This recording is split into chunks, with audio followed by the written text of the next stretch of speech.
আপনার কোনো বন্ধু যদি আপনার সাথে বেঈমানি করে, আপনার খুশি হওয়া উচিত। খুশি হওয়া উচিত। কেন খুশি হবেন? বেঈমানি করলে আবার খুশি হবেন কেন? খুশি হবেন এই জন্য যে আলহামদুলিল্লাহ একটা জায়গায় ছিলাম এতদিন, আল্লাহ আমাকে জায়গাটা চিনিয়ে দিস। যদি বেঈমানিটা এখন না করতো, আমারে আরো কিছুদিন বাড়ায়া তারপরে করতো, আমি আরো বেশি ক্ষতিগ্রস্ত হইতাম। আল্লাহ শুকর, আলহামদুলিল্লাহ আমি যে জায়গায় সময় ব্যয় করছি, এরকম জিগরি দোস্ত বানায় রাখছি, ও আসলে কালসাপ, এটা আল্লাহ তাআলা আমার জানাই দিছে। আলহামদুলিল্লাহ আমি খুশি হয়ে যাব।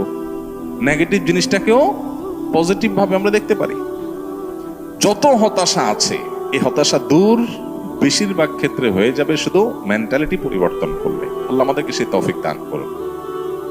আমাদের কিচ্ছু নাই, ঘরে অল্প স্বল্প আছে, আমরা যার আছে তার সাথে তুলনা করবো না। আমার যা আছে তা নিয়ে আমি অনেক হ্যাপি, আলহামদুলিল্লাহ।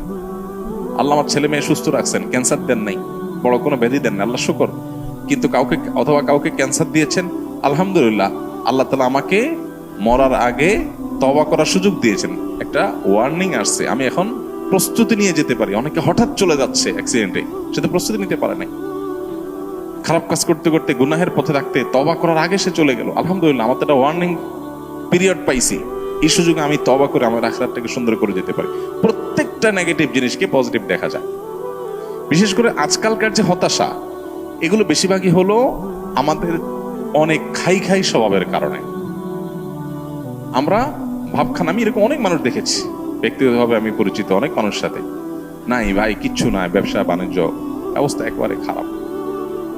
এরপরে দেখা গেল ছেলে ফেলে নিয়ে, বাচ্চা কাচ্চা নিয়ে উনি ব্যাংকক গেছে ঘুরতে। ভাই ব্যাংকক গেছেন ঘুরতে, আপনার না খুব অসুবিধা? ভাই এইটা তো 10-20-50 লাখ তো অ্যাকাউন্টে আছে, এটা তো কোনো ইয়ে না। আমি কোটি কোটি টাকার যে ব্যবসা আছে আমি সেটা কথা বলতেছি, ফ্যাক্টরিগুলো বন্ধ, হানতা, কিন্তু ওনার সব চলতেছে। মানুষের চাহিদা যত বাড়ে সে তত দুঃখী হয়, চাহিদা যত কমে সে তত সুখী হয়। এই জন্যই কানাআত বা অল্পে তুষ্ট থাকার শিক্ষা নবী সাল্লাল্লাহু আলাইহি ওয়াসাল্লাম দিয়েছেন। মুসলমান কখনো খাই স্বভাবের হবে না। যত বেশি খাই স্বভাব হবে, যত বেশি অন্যের কাছে আশা থাকবে, তত বেশি আপনি দুঃখী হবেন। এই জন্য এই জিনিসটা ছাড়তে হবে। কারোর কাছে আশা খুব বেশি করা যাবে না, এবং অন্যের সাথে কম্পেয়ার করা যাবে না। বিশেষ করে অন্য আমার চাইতে ভালো থাকলে ওটার ব্যাপারে কম্পেয়ার করা যাবে না। আশা বেশি করবেন, ধরা খাবেন। পৃথিবীতে আল্লাহ ছাড়া আর কারোর ব্যাপারে আশাবাদী থাকবেন না। এমনকি নিজের মা বাপও না, নিজের স্ত্রীও না, স্বামীও না, সন্তানও না, ভাই বোনও না, জিগরি দোস্ত না, কারোর ব্যাপারে না। আশা করেন, খুব বেশি আশা করে বসে থাকেন না। আশা করার পাশাপাশি এটার জন্য প্রস্তুত থাকেন, যা আশা করতেছেন তার উল্টাটাও হতে পারে। মোচে অনেক কিছু আশা করতেছেন, যা দেখেন জিরো। হাইসা দিবেন যে আমি তো বোকা ছিলাম, এই জায়গায় আমার নসিবে এটা বরাদ্দ ছিল না, অথচ আমি মোচে তেল দিয়ে আসছি। ফাও, কাঁঠাল খাওয়ার জন্য মোচে তেল দিয়ে আসছি, এসে দেখি কাঁঠালই নেই, কাঁঠাল পুরোটাই নষ্ট। তাহলে আমি অহেতুক একটা প্রস্তুতি নিছি, আমার তকদির এটা ছিল না।